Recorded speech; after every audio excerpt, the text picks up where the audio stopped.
이제 비유동 자산에서 투자 자산에 있는 매도 가능 증권을 볼 겁니다. 일단 차이는 설명해 드렸고요.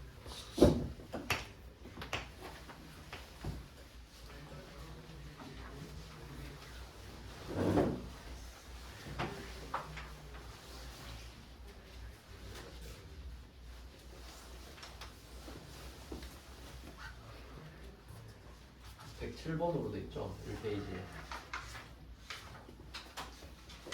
요거부터 보겠습니다. 비유동 자산의 1페이지예요. 투자 자산의 107번. 내용을 한번 볼게요. 장기 투자 목적이 나왔습니다. 장기 투자 목적이 나온 순간 단기 매매 증권은 절대 안 되죠. 그리고 상장되어 있대요. 이제 사실 상관은 없습니다. 장기 투자 목적이 나왔기 때문에 이제 답은 매도 가능 증권이 되는 거고요. 일단 형식적으로 한 문제를 써보면 제가 단기 매매 증권 하면서 아예 설명을 드렸었죠. 한 글자 바뀌면 답이 매도 가능 증권이 된다고. 그리고 그 앞에 문제랑 차이가 있다면 여기서는 액면 금액을 아예 말을 안 합니다. 필요가 없기 때문이겠죠. 네, 조금 더 신경을 썼다면 그 쓸데없는 액면 금액까지 알려줬겠죠. 어차피 필요 없고요. 12,000원에 1000주를 샀으니까 총 1200만 원이 되겠네요. 1200만 원 자산입니다.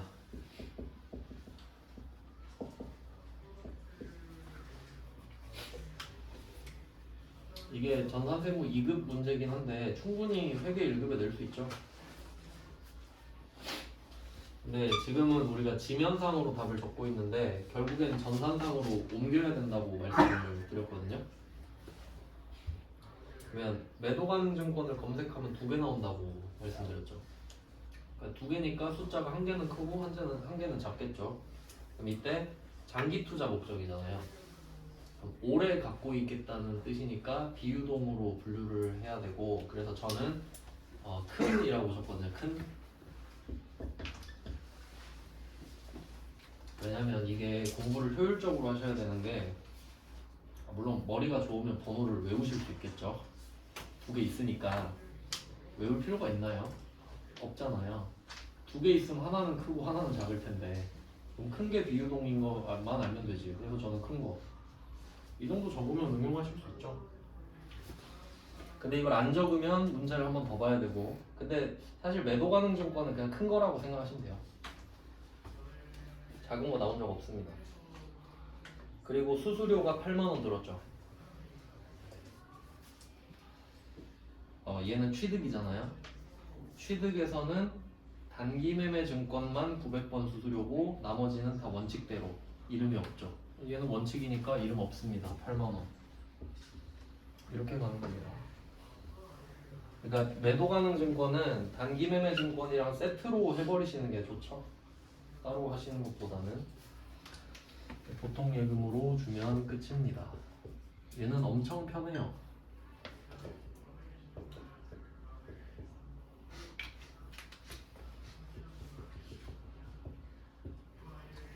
취득은 형식상 한번 적어봤고요.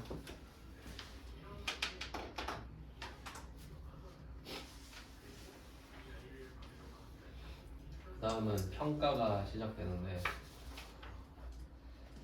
평가 문제가 많습니다. 평가가 2페이지까지 다 평가예요. 그러니까 108번부터 113번까지 평가입니다.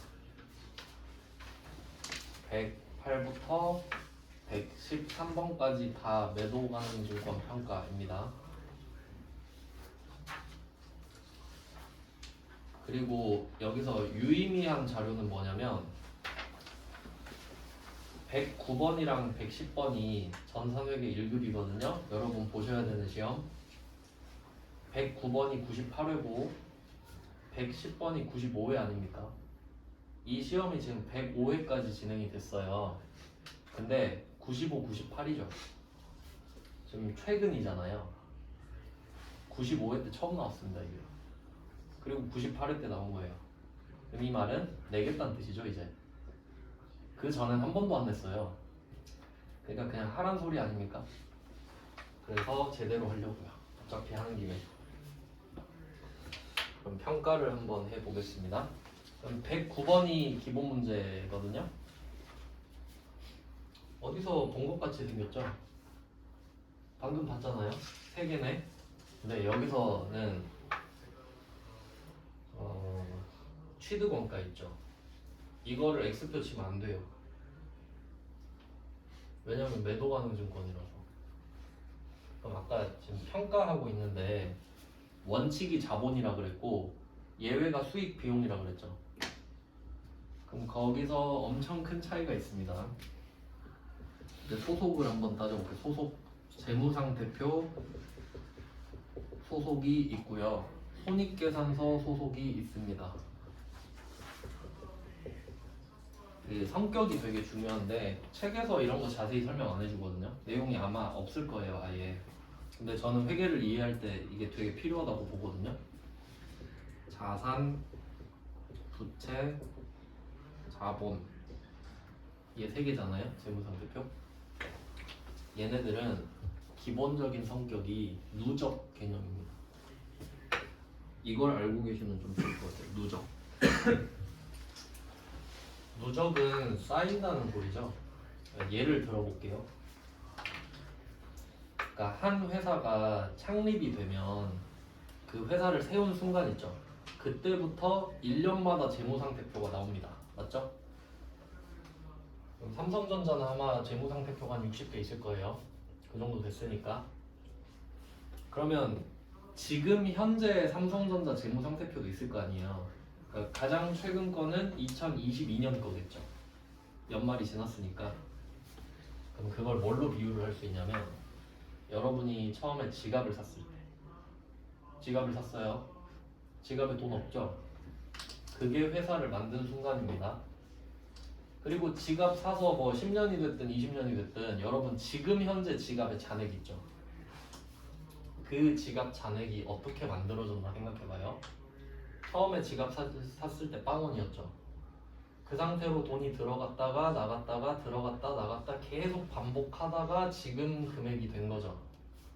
그게 누적 개념이에요. 모든 상황이 다 쌓여있는 상태잖아요 지금.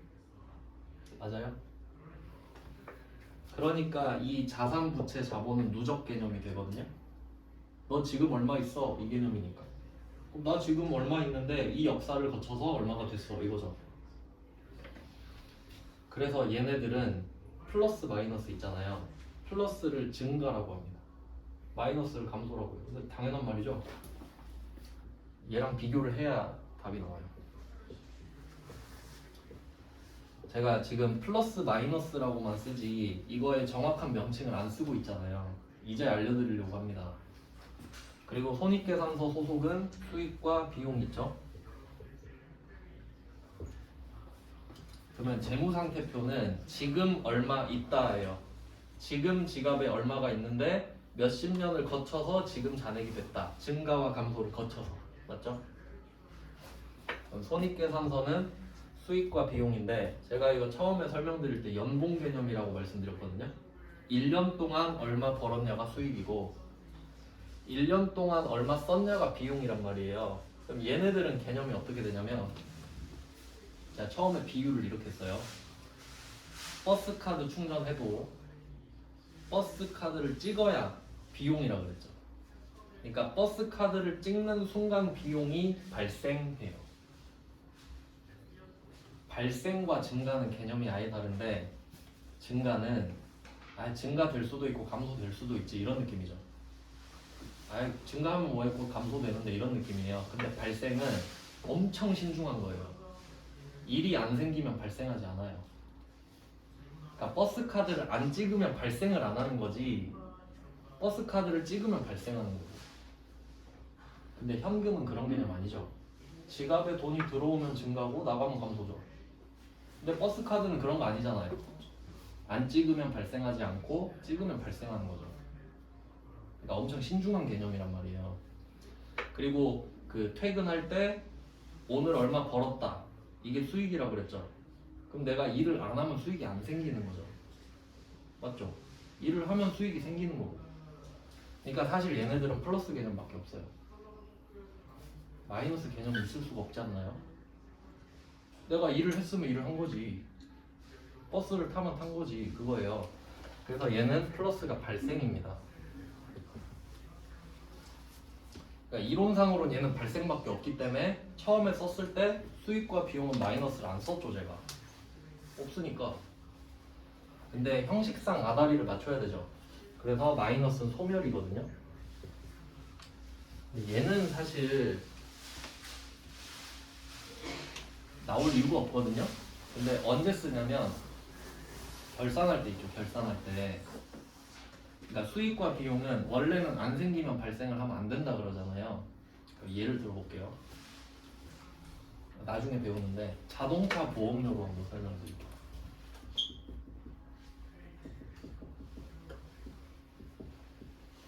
자동차 보험료. 자동차 보험료는 보험료의 특성상 선불이죠. 사고가 날지 안 날지 모르니까 내놓고 하는 거잖아요. 저는 지금 1년 180인가? 180 내거든요. 그럼 180만 원을 선불 딱 이렇게 했다고 해봐요. 그럼 이게 자산이냐 비용이냐를 따져야 되거든요. 그럼 한번 생각을 해볼게요. 이게 자산일까 비용일까? 보통 비용이라고 생각을 해요. 돈이 나가니까. 근데 사실 회계에서는 이 보험을 가입할 때 1년치를 내잖아요. 그러면 시간별로 가치가 감소하는 걸로 봐요. 그러니까 내가 1년치를 내면 앞으로 1년 동안 보험 서비스 혜택 받을 수 있죠. 그럼 이건 자산이에요. 처음에 180 내는 순간 얘는 자산 180이에요. 그리고 내가 한 달 동안 무사고로 지났다고 할게요. 그럼 180이면 한 달에 15만 원 꼴이죠. 그럼 한 달이 지나면 15만 원의 자산이 감소하고 비용이 되는 거예요. 끝났으니까. 이런 식으로 회계 처리가 되거든요. 근데 이건 회계를 배워야 할 수 있는 거죠. 자동차 보험료는 자산이고 한 달마다 까야 된다. 근데 그걸 안 배우고 하는 사람도 있을 거 아니에요. 그냥 보험료를 내는 순간 이거 돈 나갔으니까 비용이지 하고 비용을 써버려요. 그럼 이 말은 비용이 발생하지 않았는데 발생시켜버렸죠. 그럼 그때 결산 때 소멸을 시켜요. 그러니까 얘는 정정할 때만 쓰는 거지. 원래는 없는데 그 정도 의미. 그러니까 되게 중요한 거거든요, 이게. 그리고 이게 재무상태표는 누적된다고 했잖아요. 그럼 얘는 기억력이 좋은 거죠. 그러니까 지금 얼마 있다를 내가 지갑을 처음 샀을 때 얼마였는데 지금은 얼마 있다까지 모든 히스토리를 다 기억하는 거예요, 얘는. 맞죠? 증가 감소 계속 다 기억해요. 그게 자본이잖아요. 기억력이 좋아요. 수익 비용은 연봉이라 그랬죠. 연봉은 1년마다 리셋이죠. 얘는 기억력이 1년. 1년밖에 기억 못해요. 그러니까 수익과 비용은 1년 동안 모아요. 1년 동안 수익을 모은 게 연봉이에요. 그리고 여러분이 1년 동안 쓴 게 비용이고요. 그럼 이걸 퉁치면 이익이 되죠. 이걸 자본에 갖다 꽂아버리고 얘는 0이 되잖아요. 그러니까 얘는 1월 1일마다 초기화된다고요. 그러니까 얘는 기억력이 1년을 초과할 수가 없지. 12월 31일이 되면 없애버리니까요. 이 차이예요. 그러면 이제 109번 문제를 보면서 숫자가 3개 있다 했잖아요. 그러면 우리가 단기 매매 증권 평가를 했을 때는 예외적으로 수익과 비용으로 잡았죠. 수익과 비용은 기억력이 1년을 넘을 수 없다 그랬잖아요. 그러니까 어차피 옛날 거 기억하겠냐 이거예요. 그러니까 X표 치고 시작했죠. 이 새끼 이거 기억력 안 좋아. 그냥 없는 걸로 해. 이런 느낌. 근데 109번은 매도 가능 증권 나왔죠. 얘 기억력 좋아. 얘 원칙대로 해. 이렇게 해야 돼요. 얘는 샀을 때부터 지금까지 다 기억하는 애예요. 그러니까 갈아치면 안 된다고요. 그리고 상식적으로 생각해 볼게요. 이거를 공부한다 생각하지 마시고 여러분이 주식을 샀다 생각해봐요. 여러분이 주식을 샀어요. 500만 원에 샀어요. 혹시 여러분 500에 사셨는데 2년 전에 샀다 할게요. 500에 사는 걸 까먹나요? 내 마음속에 무조건 500 아닌가요? 1년 뒤에 까먹어요? 말이 안 되죠? 그러니까 단기 매매 증권이 비정상이라고요. 우리는 샀을 때 금액을 정확히 기억해요. 몸이 알지, 몸이. 그러니까 단기 매매 증권은 예외인 거예요. 말이 안 되니까. 그럼 이렇게 생각하면 이게 정상 아닌가요? 이거 내가 500에 샀었는데 400이 됐다가 660이 됐어. 기억 다 하죠? 그게 정상이라고. 근데 이걸 해볼게요. 그러면 얘는 회계 처리를 3번 해야 됩니다.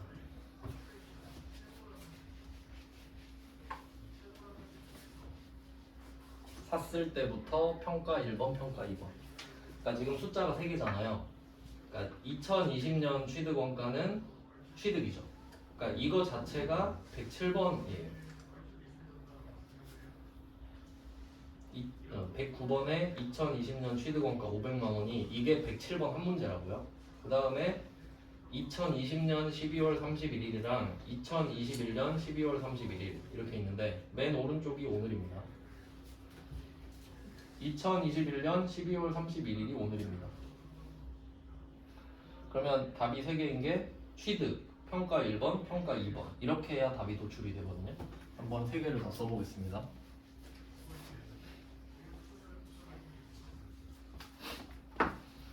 일단 500만 원을 샀어요.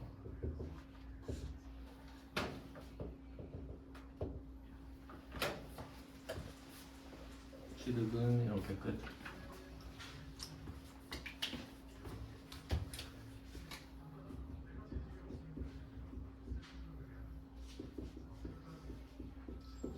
평가 1번 첫 번째 평가. 첫 번째 평가 때 가격이 100만 원이 떨어졌습니다.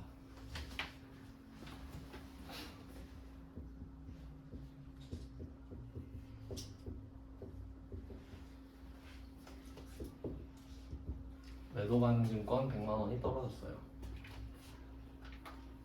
당연히 얘도 숫자 큰 거고요.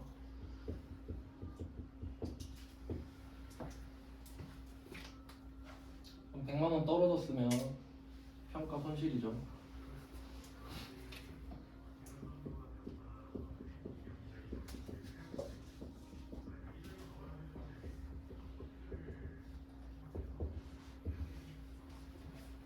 근데 얘는 비용이 아니죠. 자본 마이너스죠.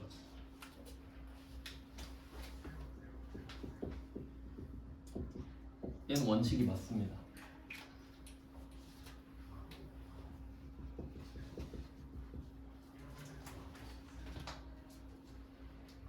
자본입니다. 얘는 기억하겠죠. 얘는 평생 기억합니다. 이거 100만 원 떨어진 거. 근데 이게 단기 매매 증권의 평가 손실이었으면 까먹겠지. 내년엔 이거 모릅니다.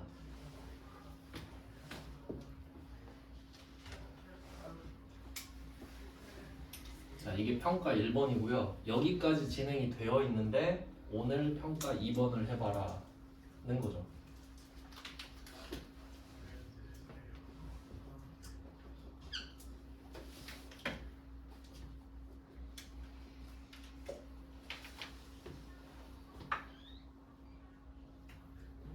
자, 그러면 400만 원이에요 지금. 매도 가능 증권을 따라가 보면 처음에 500에 사서 플러스 500을 시켰고 이 이후에 잔액이 500이 됐어요. 그리고 100만 원을 다운시켰고 마이너스 100만 원이죠. 잔액이 400이잖아요 지금. 그러니까 400이지 지금.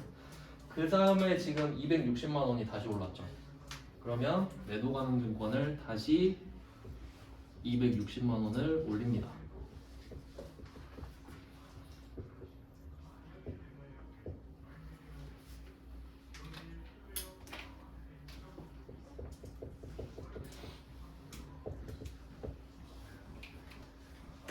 자, 260만 원이 올랐죠?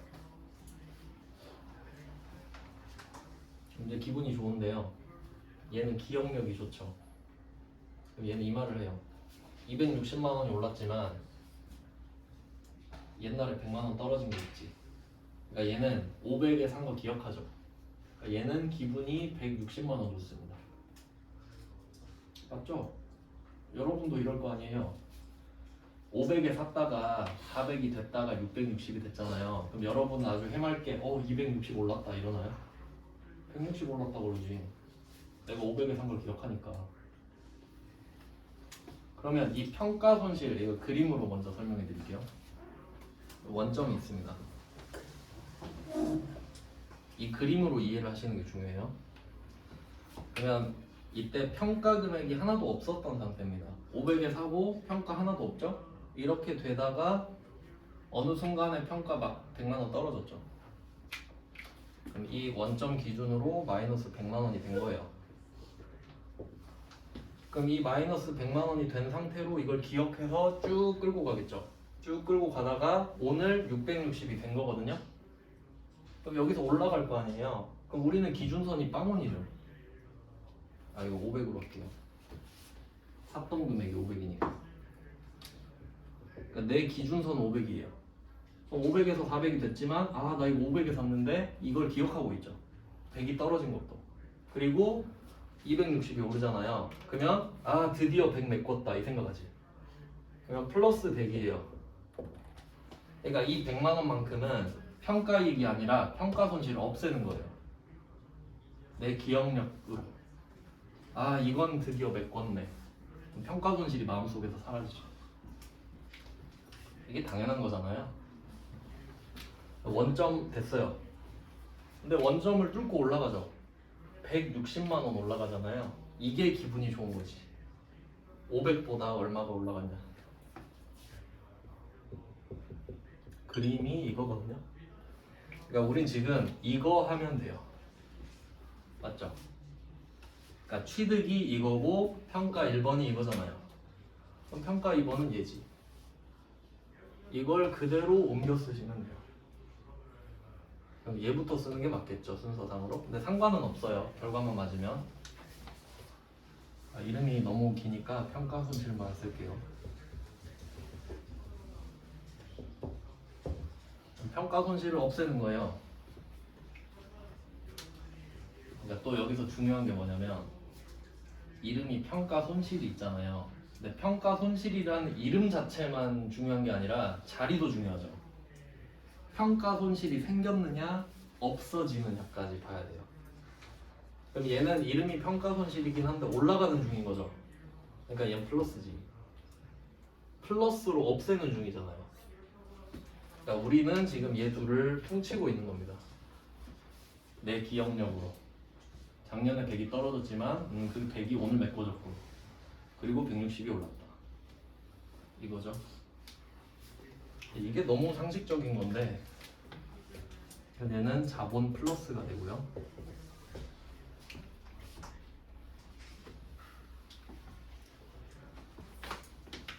그리고 평가 이익이 또 붙겠죠.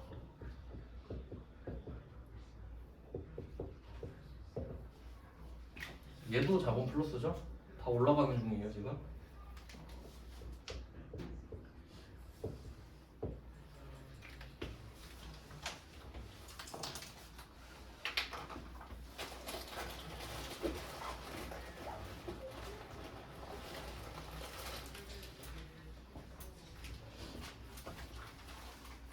네, 이게 기본 문제예요. 9번. 이게 회계 1급 때 나온 거니까 이 포맷을 기억하시면 되고요. 그러니까 이렇게 문제를 낼 게 뻔한데 단기 매매 증권은 취득원가 X표, 매도 가능 증권은 그냥 풀면 되죠.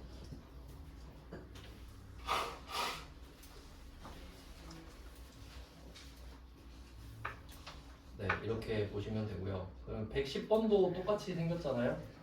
그러면 매도 가능 증권은 이게 패턴이 있는데 단기 매매 증권은 취득원가를 제낄 거잖아요. 그러니까 어차피 오른쪽 두 개만 보면 끝나거든요. 근데 매도 가능 증권은 플로우가 있습니다. 109번은 떨어졌다 올라가죠. 110번은 올라갔다 떨어지죠. 이렇게 줘야지 문제를. 그래야 재미가 있잖아요. 그러면 이런 것도 생각해 볼 수 있어야 돼요. 올라갔는데 또 올라갈 수도 있죠. 그럼 이제 머릿속에 그림을 그리시는 거예요. 그러니까 플로우가 생기면 상쇄라는 개념이 생기죠. 떨어졌지만 어차피 다시 오르니까 상쇄되잖아요. 올랐다 내려가는 것도 올라갔던 게 상쇄되죠. 결국 내려가니까. 그럼 그 패턴을 이해하시면 되는데 만약에 오르고 또 오를 수도 있죠. 그럼 상쇄가 없죠. 오르고 또 오르면 되잖아. 그럼 그림을 그리면 계단처럼 올라가죠. 그럼 두 번째 평가는 첫 번째 평가에 영향을 받지 않죠. 오르고 또 오르면 밟고 올라가면 되니까요. 내리고 또 내려가면 또 밟고 내려가면 되니까 그런 것도 문제를 낼 수 있겠죠. 그래서 109번은 110번이랑 뭐 같은 패턴이라서 이걸 응용해서 푸시면 되고요. 답은 제가 따로 올려놓을 겁니다. 그리고 나머지는 그냥 뭐 풀어보시면 되는데 그 세무 1급 것까지 할 필요는 없어요. 그냥 심심하면 해보세요. 보통 안 심심해 하시던데 그냥 뭐 회계 1급 것만 제대로 하시는 게 좋다고 보고요. 네, 평가까지는 아무것도 아닙니다. 평가는 그냥 그러려니 할 수 있죠. 나중에 요령이 생기시면은 답을 바로 적을 수 있겠지. 그러니까 이거 답 패턴을 한번 찾아볼까요? 답 적는 요령? 500, 400, 660이잖아요. 그럼 일단 팩트 체크를 하면 260 올랐죠. 그럼 매도 가능 증권 260 적어야죠 일단. 올랐으니까. 그리고 대변이 복잡하잖아요. 그럼 이때는 원가랑 지금을 비교해요. 왜냐면 난 500으로 알고 있으니까. 그럼 500인데 660대인데 그럼 기분이 160 좋죠. 그럼 평가이익 160. 나머지 평가 손실. 이런 패턴이라는 게 있잖아요. 플로우를 타니까. 그러면 110번도 이런 식으로 답만 적어볼게요. 요령껏 한번 답만 적어보겠습니다.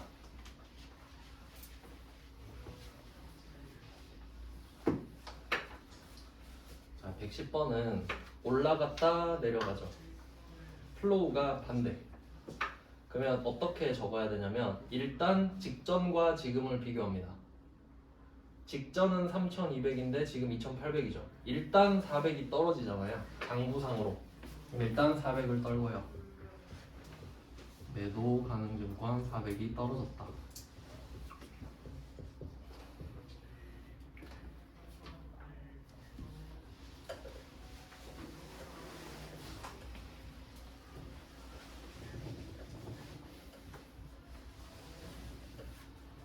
자, 그리고 샀던 금액 보세요. 샀던 금액이 3000이고 지금 200이잖아요. 그러면 평가 손실은 200이겠죠. 13,000에 샀는데 지금 2,800이니까 실질적으로 기분 나쁜 게 200 맞죠? 그러니까 여러분 돈이라고 생각해봐요 한번. 3,000에 샀는데 2,800이 된 거예요 지금. 그럼 200 떨어졌네 이거죠? 그러니까 왼쪽은 평가 손실 200. 일단 적어요. 지금 결과만 보고 적고 있어요. 결과만 보고. 그러면 나머지 200이 남잖아요. 얘는 평가 이익이겠지. 그리고 봐도 200 올랐었잖아요. 그러니까 이 절차를 한번 이해하신 다음에 패턴만 따서 답을 도출할 수 있어야 되죠. 맨날 3개 적고 할 수는 없잖아요. 그러면 나머지는 뭐 평가 이익이겠군. 순서는 바꿔도 상관없으니까. 얘도 오르는 애니까 얘도 떨어지는 애죠. 얘는 플로우가 올라갔다 내려가는 거니까. 그럼 이거 올라갔던 거 상쇄시키는 중이니까 자본 마이너스 이렇게 되거든요. 네, 아주 상식적이네요.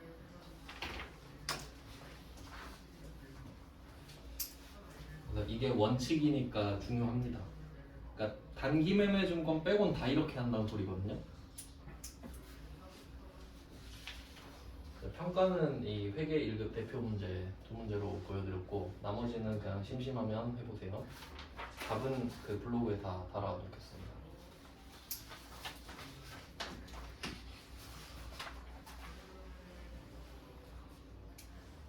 네, 그리고 처분이 좀 어려운데 처분이 좀 어렵습니다. 그걸 보려고 해요. 3페이지에 있는데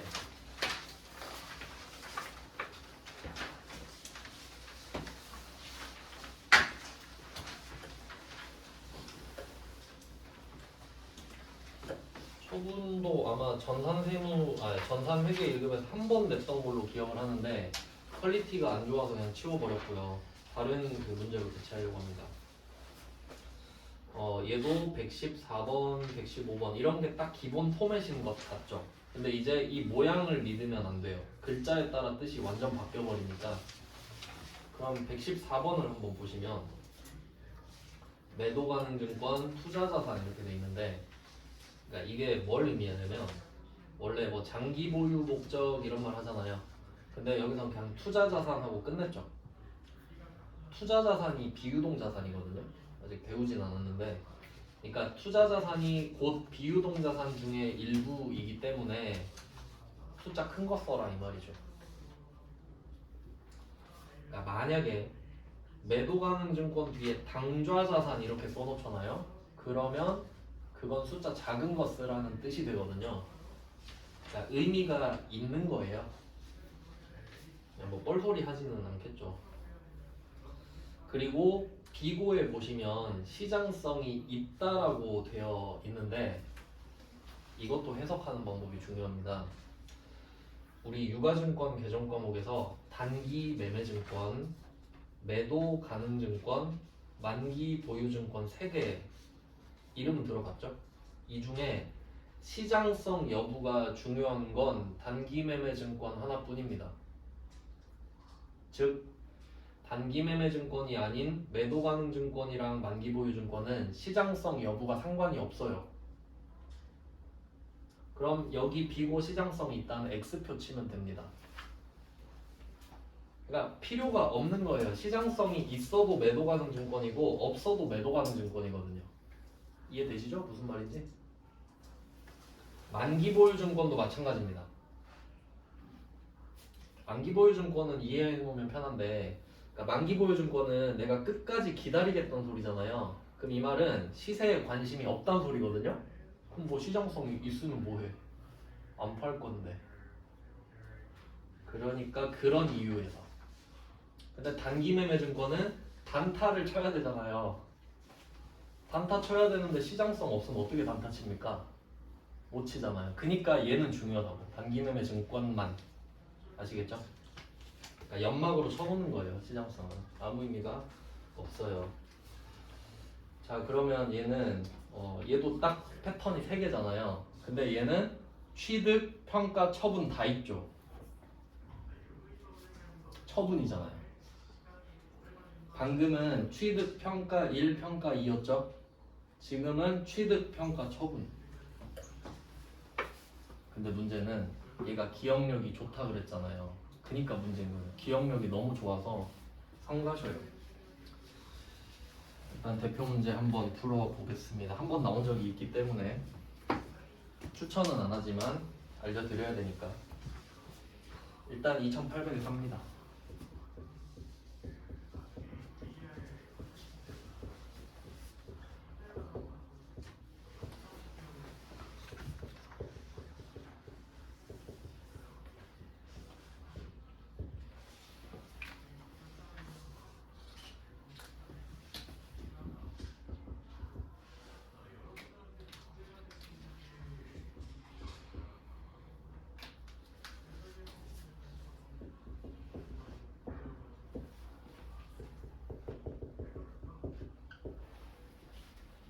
일단 취득을 했어요. 2800에.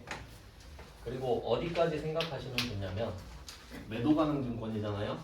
그러면 이 2,800만 원 안에 수수료도 포함되어 있겠구나까지 생각하면 제일 좋고, 말은 안 하지만 그렇겠죠.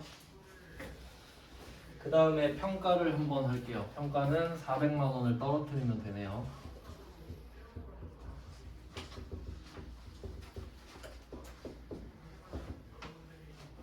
평가 손실입니다.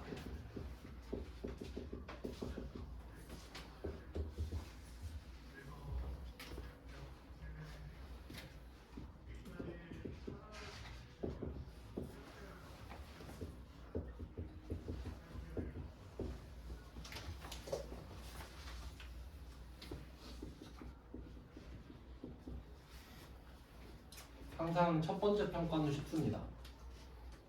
그 평가 금액 전액이 그 회계 처리가 되니까. 두 번째 평가나 그 뒤에 오는 처분이 문제인 거지. 여기까지는 쉽잖아요. 이제 처분을 하겠습니다. 얘는 기억력이 좋다는 특징을 적극 활용해야 됩니다. 기억력이 좋다는 게 지금은 단점 같아 보이지만 장점처럼 활용할 수 있겠죠. 자, 그러면 순서를 제가 알려드리겠습니다. 제일 중요한 건 장부 금액이겠죠.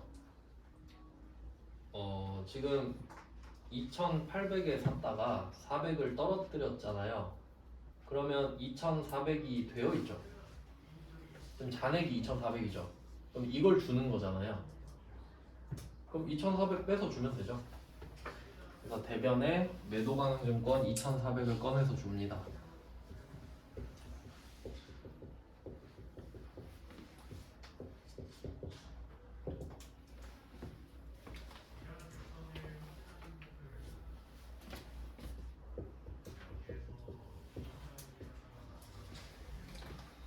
이렇게 매도가능증권 기준으로 보면은 2,800에 사서 400이 떨어졌고 남은 게 2,400이니까 2,400을 줍니다. 끝. 2,800으로 시작해서 400 빼고 2,400 빼고 그러면 0이죠. 이게 첫 번째. 이거는 안 어렵잖아요. 2,400을 뺀다. 그 다음에 두 번째 쉬운 거는 팔았잖아요. 지금 팔면 지금 얼마에 팔았는지 바로 나오죠. 2,600에 팔았잖아요. 그럼 2,600이 들어오겠지. 그럼 2,600은 현금으로 회수했다고 하네요.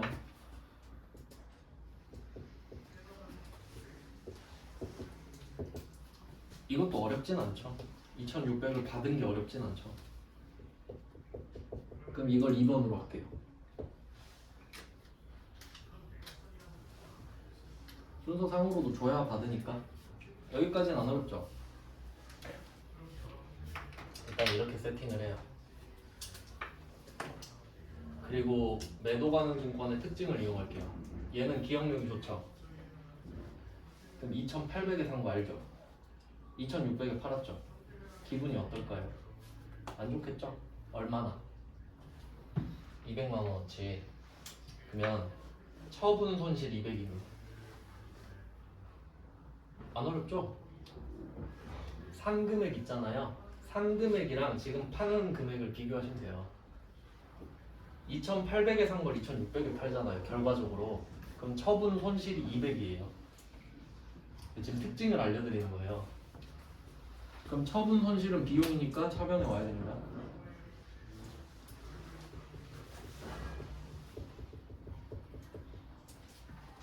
아, 이거 잘못 썼다. 비용 아니고 자본이죠.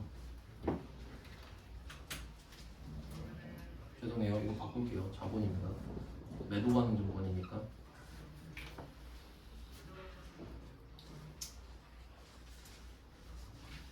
이거 고치시고 그 다음에 얘는 평가손실, 얘는 처분손실이에요. 처분손실은 200이에요. 2,800에 사서 2,600에 팔았으니까요. 이걸 3번으로 하겠습니다. 그럼 얘는 비용이죠. 처분했으니까. 얘는 3번 주겠습니다.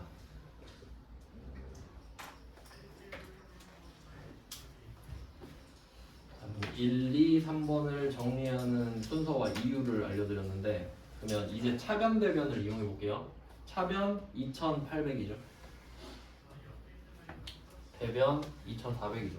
400B죠. 요겁니다. 평가 손실 400이 일로 오면 끝나요.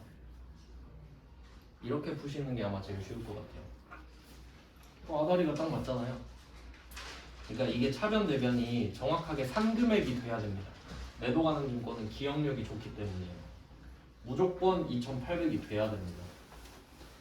그래서 얘가 일로 가주면 되는데 이유도 설명드릴게요. 일단 써놓고 평가 손실 400. 그럼 얘는 자리가 바뀌었으니까 또 이것도 잘못 썼네. 죄송해요. 자본 마이너스인데 자꾸 집 갈 생각을 하다 보니 평가 손실은 자본이 마이너스였는데 지금 얘가 자본 플러스가 되는 거죠. 그때는 떨어졌지만 지금은 없어지는 거기 때문입니다. 그러니까 처분을 하려면 평가했던 건 없애야 되잖아요. 지금 평가가 중요한 게 아니라 처분하고 있으니까. 근데 얘를 또 남겨놓고 팔 수도 없잖아요. 그러니까 처분을 하게 되면 거기 붙어있던 평가 금액도 다 없애버려야 돼요. 자, 그럼 이거를 자본 플러스로 쓰면 되는데 어떤 느낌으로 보시면 되냐면 기억력이 좋다 그랬잖아요. 그러니까 처음에 2,800이었죠. 2,800인데 400이 떨어져서 가오가 좀 상해요.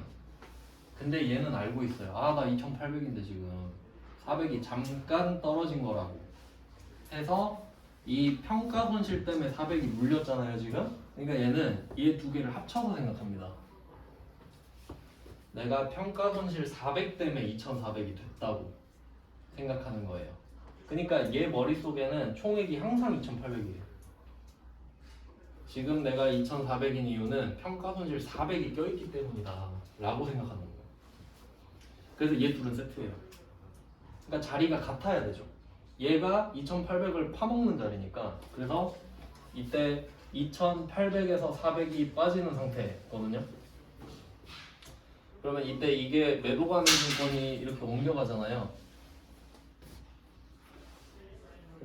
이렇게 됩니다. 그러니까 좀 정확하게 말하면은 이거를 이렇게 그려야겠네요. 이렇게 그리면 매도 가능 증권 2,800에서 400이 빠졌죠. 2,800 빼기 400이잖아요. 그래서 매도 가능 증권이 지금 잔액이 2,400이에요. 그거랑 얘 400. 그래서 2,800이에요. 그러면 얘가 집 나간대요. 나 이제 나갈 거야 하면 얘는 사실 2,400이죠. 2,800에서 400이 다운된 상태니까. 그럼 얘는 2,400밖에 못 나가잖아요. 근데 얘가 400을 데리고 있죠. 평가손실 400. 야, 나 갈 거니까 너도 따라와 해서 같이 가는 겁니다. 그러니까 2,800이죠. 400 때문에 2,400이 된 상태다 이렇게 보거든요. 개념은 이렇고 근데 이렇게 하면 너무 복잡하잖아요. 그러니까 제가 알려드린 대로 1번 장부에 2,400이 있으니까 2,400을 뺀다. 2번 2,600 받았으니까 2,600 받는다. 3번 기억력이 좋으니까 샀을 때 가격과 지금 파는 가격을 비교한다. 그럼 200이 처분 손실이 되죠? 그럼 나머지는 이렇게 됩니다. 손실이 일로 오겠지. 이렇게 푸시는 게 가성비가 좋죠. 잘 나올 것 같진 않은데 있으니까 설명을 드린 겁니다. 그러니까 상당히 고급이긴 하거든요. 그래도 뭐 한 문제 나온 적 있으니까 설명드렸고 이렇게 해서 단기매매 증권 취득 평가 처분을 하면서 매도 가능 증권 취득 평가 처분도 같이 알려드린 거예요. 이게 원칙이라는 것 때문에 이렇게 하고 내일부터는 정상 진도를 나가면